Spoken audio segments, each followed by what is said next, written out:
Hello అండి. I'm సింతా Kaskurthi. ఈరోజు నేను ఒక పీస్‌ఫుల్ రొటీన్ అనేది షేర్ చేసుకుంటున్నాననమాట. ఏంటి అంటే మార్నింగ్ ఇంట్లో కొన్ని పనులు కంప్లీట్ అయిన తర్వాత కొంచెం ఒక చిన్న పని ఉండి మేము బయటికెళ్ళామనమాట. సో, వెళ్తూనే ఏం చేశానంటే ఎలాగో వచ్చేటప్పటికి కొంచెం లేట్ అవ్వచ్చేమో, మళ్ళీ అప్పటికప్పుడు మళ్ళీ లంచ్ ప్రిపేర్ చేయాలంటే చాలా లేట్ అవుతుందని జెప్పేసి అప్పటికి అంటే మేము వెళ్ళింది కూడా 11, 11:30 అనమాట. అప్పటికే కొంచెం రైస్ పెట్టేసాను.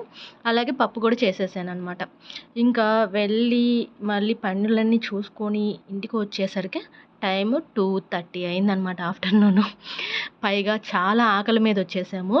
సో, వెంటనే అనిపించింది నాకు ఏదైనా వడియాలు గానీ, ఆమ్లెట్ కానీ ఏం వేసుకొని తిందాం పప్పులోకి అని ఆలోచించుకుంటే నాకు ఫస్ట్ ఆమ్లెటే గుర్తొచ్చింది అనమాట. ఎగ్స్ చూడంగాల్నే ఓకే.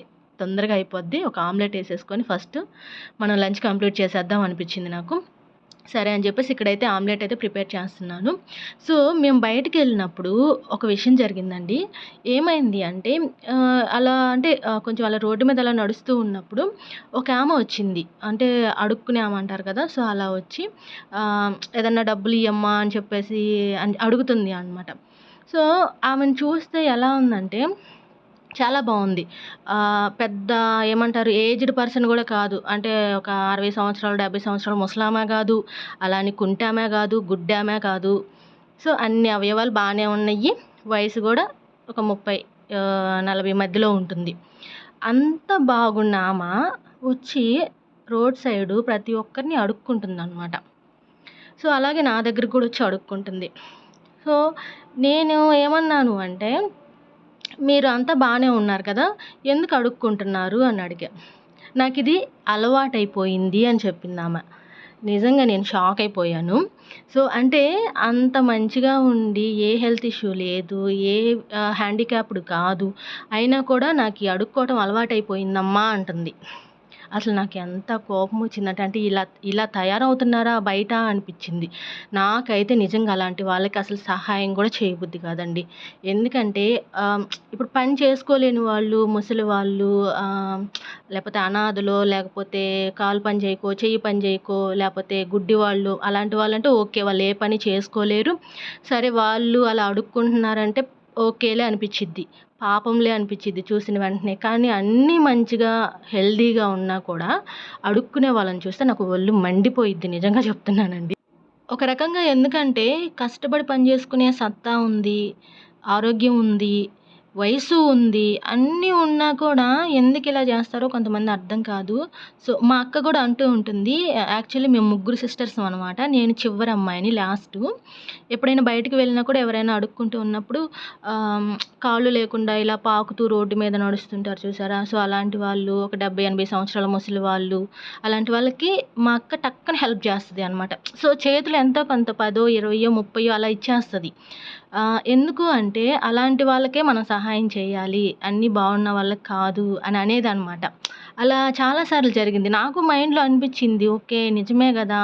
అని నాకు అనిపిచ్చింది. అలాగే ఇప్పుడు కూడా మేము బయటికి వెళ్ళినప్పుడు సేమ్ అదే సిట్యుయేషన్. నాకు అలా చూడంగాల్నే ఏంటి వీళ్ళు ఇలా ఉంటున్నారు. అది కూడా ఆమె చెప్పడం గూడా నాకు అలవాటైపోయింది అంటుంది. అంటే అలా తయారవుతున్నారనమాట బయట జనాలు అని చెప్తున్నాను. సో, నేననే కాదండి. మీలో ఎవ్వరైనా సరే ఖచ్చితంగా వాళ్ళు ఎవరైనా కొంచెం ఇబ్బందుల్లో ఉంటే ఖచ్చితంగా మీకు చేతనైనంత సహాయం చెయ్యండి. తప్పేం కాదు. ఆ పుణ్యం మనకి వస్తుంది. ఆ దేవుడు ఏదో ఒక రూపంలో మనకి ఇస్తాడు. కానీ అంతా బాగున్నా కూడాను ఇలా అడుక్కుంటూ సంపాదించుకుంటారు చూసారా? అలాంటి వాళ్ళని చూస్తే మాత్రం నాకు నిజంగా చాలా కోపమొస్తదండి.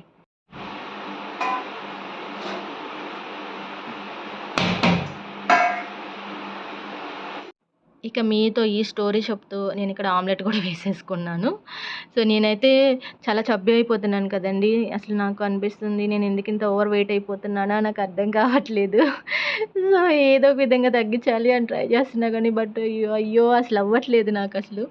ఏదో ఒకటి చేయాలి. ఈవినింగ్ డిన్నర్ ఎర్లీగా కంప్లీట్ చేసుకోవటమో, మార్నింగ్ టిఫిన్ కింద లైట్ ఫుడ్ తీసుకోవడమో, సో, ఏదో ఒక విధంగా కొంచెం డైట్ ప్లాన్ చేయాలి లైట్‌గా అని అనుకుంటున్నాను.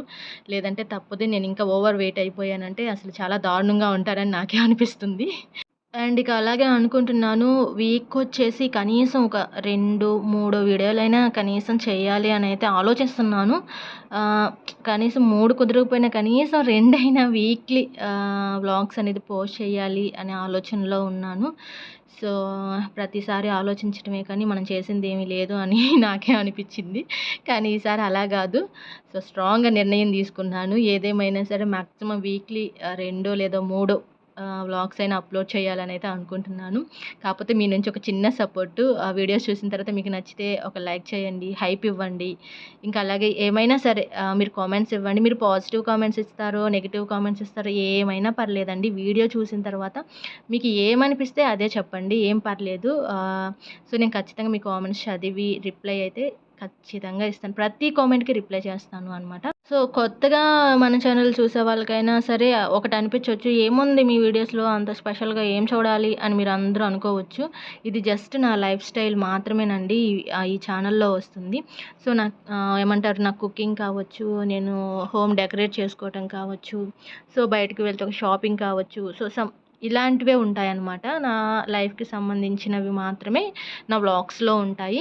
సో, మీకు వీడియో చూసిన తర్వాత కొంచెం మాకు ఈ వీడియో చూసాక టైమ్ పాస్ అయిందనుకోండి, లేకపోతే ఏదో ఎక్కడో ఒక బిట్ మాకు కనెక్ట్ అయిందనైతే అనుకోండి, లేదా ఏదో కొంతలో కొంతైనా మాకు యూజ్ అయిందనుకోండి. సో, ఏదైనా అనుకోండి. బట్ ఏదో ఒక చిన్న పాయింట్ ఆఫ్ వ్యూలో అయినా సరే మీకైతే నా వీడియోస్ కనెక్ట్ అవుతాయని నేను అనుకుంటున్నాను. అంటే ఇక మీదట వచ్చే వీడియోస్‌లో అనమాట. సో, ఇప్పుడు మీకు అంత యూజ్‌ఫుల్‌గా ఉన్నా ఉండకపోయినా సరే, బట్ ఫ్యూచర్‌లో వచ్చే వ్లాగ్స్‌లో మాత్రం కంపల్సరీ కొంత మీకు యూజ్ అయ్యే కంటెంట్ అయితే నేను డెఫినెట్‌లీ ఇస్తాను. ఇక తర్వాతయితే తిని అంతా అయిపోయిన తర్వాతయితే బట్టలు కూడా తీసుకొచ్చేసి మడత పెట్టేసి ఇంక సెల్ఫ్‌లో మొత్తం సర్దేసుకున్నాను. ఆ తర్వాత ఇక్కడేమైంది అంటే కరివేపాకు అయిపోయేసరికి ఇంటి పక్కన, అంటే మా ఇంటి పక్కన వాళ్ళకి కరివేపాకు చెట్టుంది అనమాట. సో, కొంచెం కరివేపాకు పంపించమంటే వాళ్ళ పిల్లోడికి, వాళ్ళ అబ్బాయికి ఇచ్చేసి చాలా ఒక 4, 5 కొమ్మలే ఇరగదీసి తెచ్చి పంపించారనమాట. సో, నేననుకున్నా ఇదేంటి ఏదో కొంచెం అనుకుంటే ఈ ఈ కరివేపాకుతో మనం ఒక 15 రోజుల వరకు ఇబ్బంది లేదు, ప్రాబ్లమ్ లేదు ఇక కరివేపాకుకి అనుకున్నాను. సో, ఇదంతా కూడాను ఇంకేం చేస్తున్నానంటే మనకి స్టాక్ ఉండాలి కదా! ఇంత కరివేపాకు అనవసరంగా వేస్ట్ చేయకుండా మొత్తం అదంతా తీసేసుకొని ఒక కంటైనర్‌లో పెట్టేసుకొని ఫ్రిడ్జ్‌లో స్టోర్ చేసుకుందాం అనుకుంటున్నాను. మనం అలా పెట్టుకుంటే ఏంటంటే దాదాపు ఒక 15 రోజుల వరకు మనకి ఫ్రెష్‌గా ఉంటుందనమాట కరివేపాకనేది. సో, అంటే మనం కొంతమంది చేసేదేంటంటే ఇలానే డైరెక్ట్‌గా ఒక కవర్‌లో తీసుకెళ్ళి పడేస్తూ ఉంటారు ఫ్రిడ్జ్‌లో. లేకపోతే డైరెక్ట్‌గా అలా పెట్టేస్తూ ఉంటారు. లేదంటే ఓపెన్‌గా పెడుతుంటారనమాట. అలా అస్సలు పెట్టొద్దు. ఇలా ఏదైనా ఒక బాక్స్ కంటైనర్ లాంటిది ఉంటుంది కదా! అది తీసుకోండి. దాంట్లో పెట్టేసి పైన మీరు ఏదైనా ఒక లైట్ టిష్యూ లాంటిది గానీ, ఏదన్నా ఒక క్లాత్ లాంటిది గానీ, లేకపోతే కొంచెం లైట్‌గా తడిపి మీరు పైన పెట్టేసి ఫ్రిడ్జ్‌లో స్టోర్ చేసుకున్నారనుకోండి, మాక్సిమం మీకు 2 వీక్స్ కంపల్సరీ ఫ్రెష్‌గా ఉంటుందనమాట. ఇంకా ఆ తర్వాత నుంచి కొంచెం పాడవ్వచ్చేమో కానీ 2 వారాలైతే ఖచ్చితంగా మనకు ఫ్రెష్‌గా ఉంటుంది కరివేపాకు. ఇంక మాకైతే ఇంక కరివేపాకుకి కొద్ది రోజులైతే ప్రాబ్లమే లేదనమాట. సో, నేను ఇలా అయితే మొత్తం నీట్‌గా తీసేసుకొని ఇలా బాక్స్ పెట్టేస్తున్నాననమాట.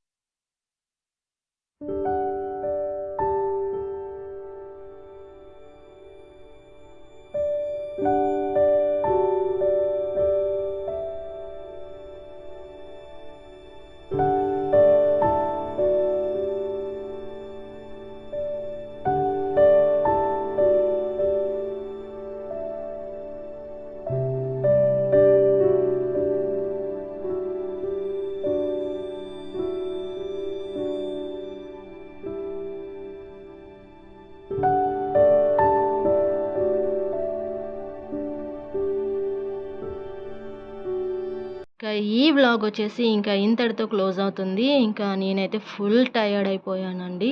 టైం అప్పటికి 3:30 అయిపోయింది. నేను అనుకున్నాను కొద్దిసేపైనా సరే, ఒక అరగంట సేపైనా సరే నేను కంపల్సరీ రెస్ట్ తీసుకోవాలి అనుకుంటున్నాను. ఇంతటితో video okay. Bye bye. Take care.